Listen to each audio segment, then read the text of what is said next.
Shalom, selamat pagi saudaraku.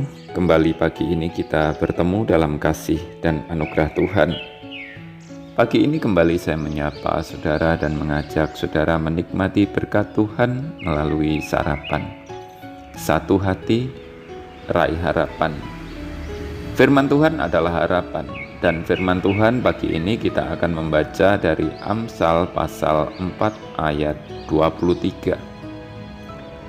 Jagalah hatimu dengan segala kewaspadaan, karena dari situlah terpancar kehidupan. Saya yakin banyak di antara kita yang menghafal ayat ini.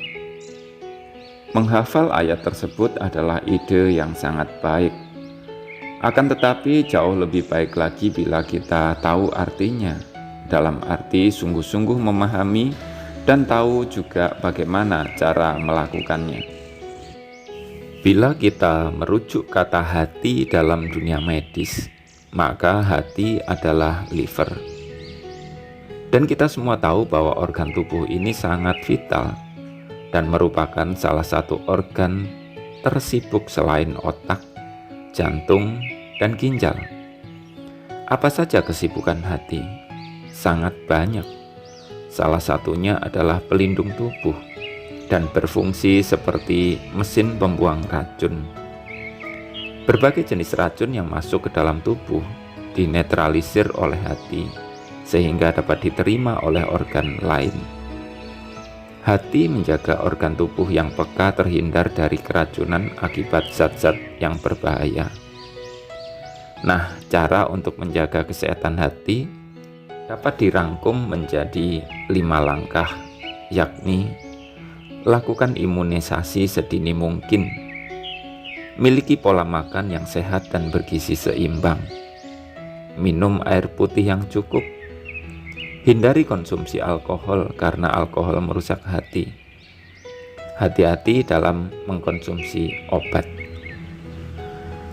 Sekarang kita beralih pada hati dalam makna rohani.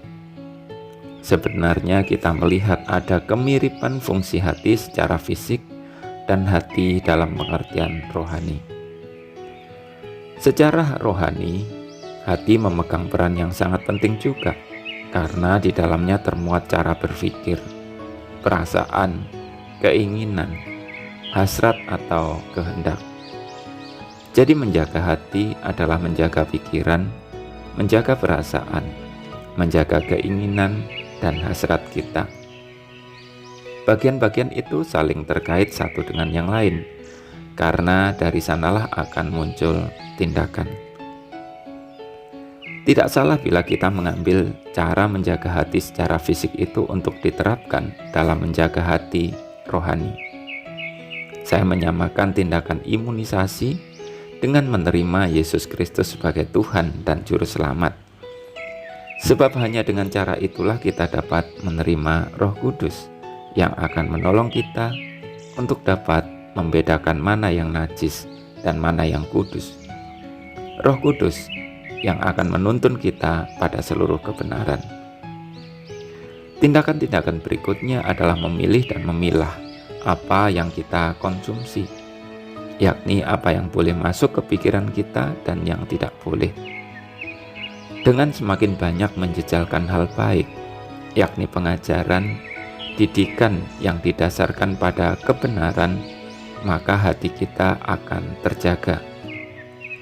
Sebaliknya, bila kita menjadikan perbuatan jahat sebagai makanan dan minuman, tentu akan menghasilkan tindakan jahat juga yang terpancar melalui kata, yakni kata-kata yang tidak nyata, terselip dusta di dalamnya.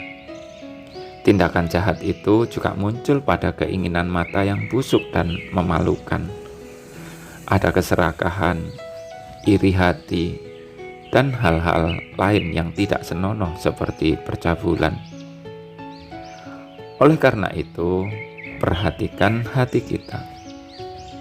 Izinkan kebenaran dan kekudusan yang mengontrol dengan menjadikan Tuhan dan firman-Nya sebagai penjaganya.